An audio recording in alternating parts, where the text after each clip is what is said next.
Hey everyone, welcome back to the channel. Today we're diving deep into a major geopolitical shift that is sending shockwaves across the globe.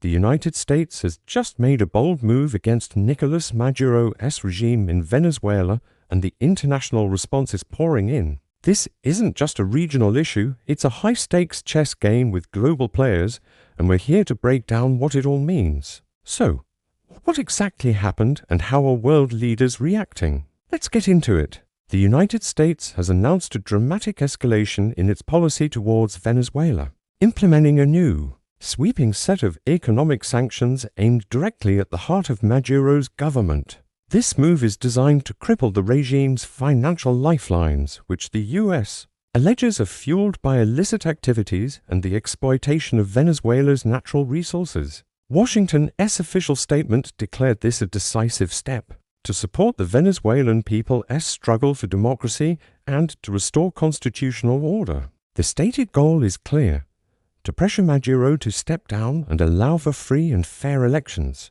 This isn't just another sanction, it's being described as one of the most significant actions taken against the regime to date, signaling a major turning point in the long-standing crisis. Now, let's look at how the world is reacting, because the responses are anything but uniform. We're seeing a clear divide, with countries aligning based on their geopolitical interests and alliances. First, let's talk about the allies. A significant number of countries in Latin America, often referred to as the Lima Group, have come out in strong support of the U.S. action. Nations like Colombia, Brazil, and Peru have been on the front lines of the Venezuelan migration crisis for years, absorbing millions of refugees. Their leaders have quickly applauded the move, framing it as a necessary measure to end the humanitarian disaster unfolding on their borders. Colombia's president, for instance, stated that the international community can no longer stand by while the Venezuelan people suffer.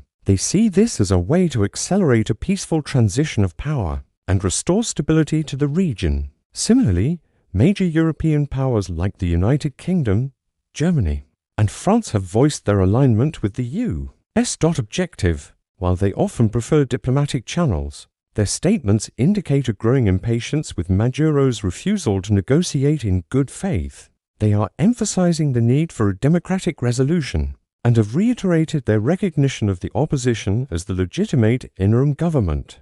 Canada has also echoed this sentiment, with its foreign minister calling the sanctions a powerful tool to hold the regime accountable for its human rights abuses and corruption. These nations collectively argue that targeted pressure is the only way to force change, without resorting to more drastic measures. They believe that by cutting off the regime's access to international finance, they can empower the democratic opposition within Venezuela and create the conditions for a genuine political transition. The message from this camp is unified: the status quo is unacceptable, and the time for decisive action is now. However, the story doesn't end there. On the other side of the aisle, we have some major global players who are pushing back, and pushing back hard. Unsurprisingly, Russia and China have fiercely condemned the U.S. sanctions. Moscow has long been one of Maduro's most crucial allies, providing financial, military, and diplomatic support.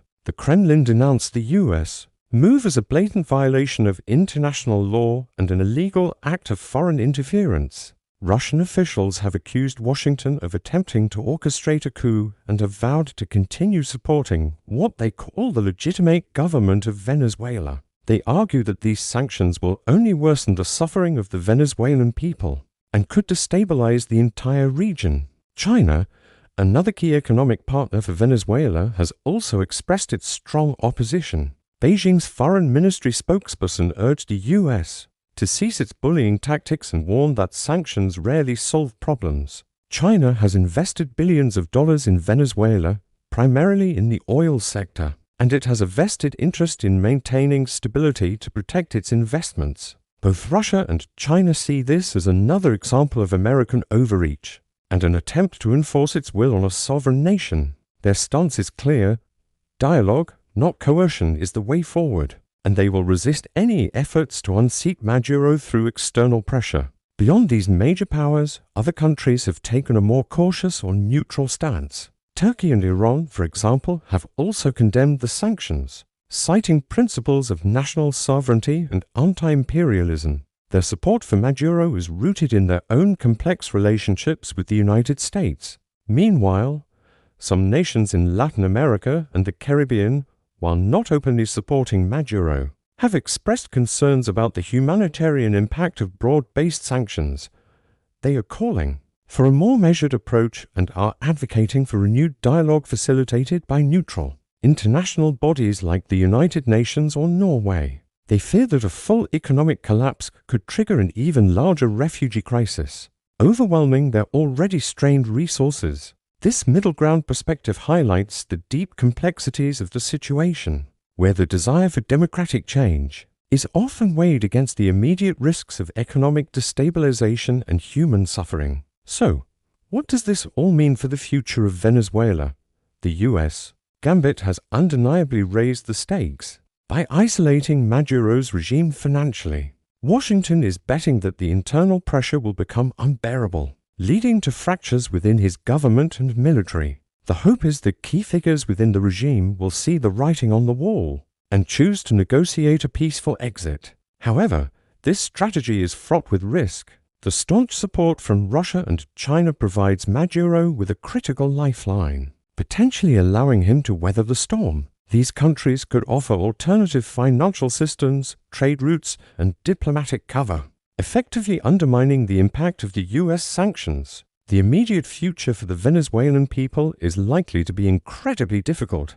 Even if sanctions are targeted, their ripple effects will be felt throughout the economy, potentially exacerbating shortages of food, medicine, and other essential goods. The humanitarian situation could worsen before it gets better, and that's a reality that everyone, regardless of their political stance, needs to acknowledge. The big question now is whether this increased pressure will lead to a breaking point, or simply entrench the existing battle lines. Will Maduro's allies step up their support enough to keep him in power? Or will the economic pain finally force a change from within? The world is watching, and the fate of millions of Venezuelans hangs in the balance. This is a rapidly evolving story, and the next few weeks and months will be absolutely critical.